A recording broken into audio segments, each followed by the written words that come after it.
Parliament ఎన్నికలు జరుగుతున్నాయి. Parliament ఎన్నికలు ఒకప్పుడు రాజుల మధ్య యుద్ధాలు చేసుకునేది. ఆ రాజుల సైన్యానికి జరిగిన యుద్ధంలో, రాజుల మధ్య జరిగే యుద్ధంలో గెలుపోటములు నిర్ణయించబడే కత్తులతో యుద్ధాలు జరిగాయి. కానీ ఈరోజు ఓటు హక్కుని కూటికి లేని వాడికైనా, లక్షల కోట్ల అంబానీకైనా, బిచ్చగాడికైనా, ఏమి ఆస్తిపాస్తులు లేని రెక్కలే ఆస్తిగా బతికే వాడికైనా ప్రతి ఒక్క మనిషికి ఓటు ఖడ్గాన్ని ఇచ్చి ఆ ఖడ్గంతో మీ రాజుల్ని సింహాసనం మీద కూర్చోబెట్టండి అని మనలాంటి సామాన్యుల చేతుల్లోకి ఓటు ఖడ్గాన్ని మన చేతిలో పెట్టిన అంబేద్కర్ ఈ ఎన్నికల్ని జరిపించుకొని ఈ ఎన్నికల ద్వారా మీరే రాజులై పట్టాభిషిక్తులై ఈ దేశాన్ని పరిపాలించమని పార్లమెంటరీ వ్యవస్థని సృష్టించి మన చేతిలో అంబేద్కర్ ఓటనే ఆయుధం ఇచ్చాడని ఈ సందర్భంగా తెలియజేస్తున్నా.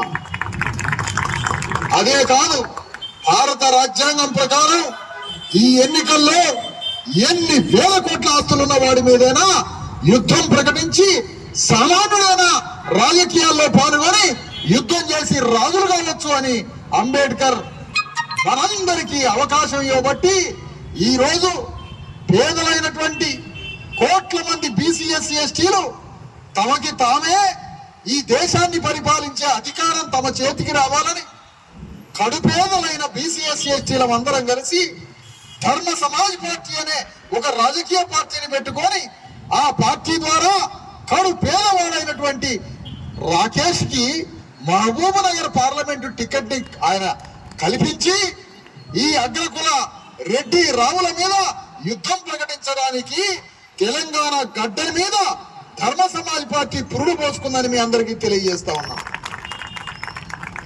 ఈరోజు మహబూబ్ నగర్ లో ఎన్నికలు జరుగుతున్నాయి. ఈ పార్లమెంట్ ఎన్నికలు దేశవ్యాప్త పార్లమెంట్ ఎన్నికల్లో భాగంగా మహబూబ్ నగర్ లో కూడా జరుగుతుంది. ఈ మహబూబ్ నగర్ పార్లమెంట్ ఎన్నికల్లో కాంగ్రెస్ పార్టీ తరఫున ఒక రెడ్డి, బీజేపీ పార్టీ తరఫున ఒక రెడ్డి, బీఆర్ఎస్ పార్టీ తరఫున ఒక రెడ్డి.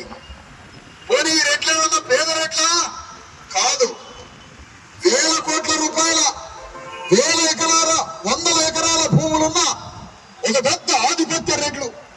వీళ్ళు ఏ రోజు ఏ పార్టీలో ఉంటారో తెలియదు.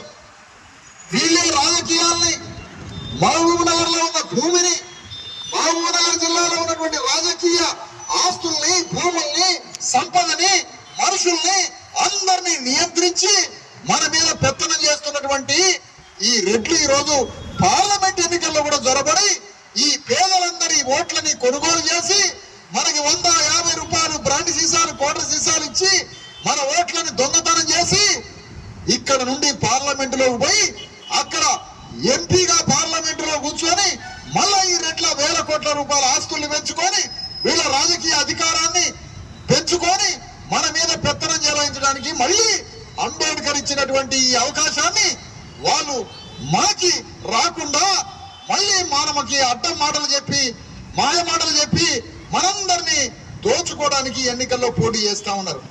అందుకని ఈ ఎన్నికల్లో వీళ్ళు పోటీ చేస్తున్న క్రమంలో ధర్మ సమాజ్ పార్టీ వాళ్ళకి ఎదురుగా నిలబడి ఒక పేదవాడైనటువంటి, ఒక కటిక పేదవాడైనటువంటి, ఒక అట్టడుగు కులానికి సంబంధించినటువంటి రాకేష్ని ఈ ఎన్నికల యుద్ధంలో రెడ్లతో ఢీకొనడానికి ఎన్నికల రణరంగంలో దింపడం తెలియజేస్తా ఉన్నాం.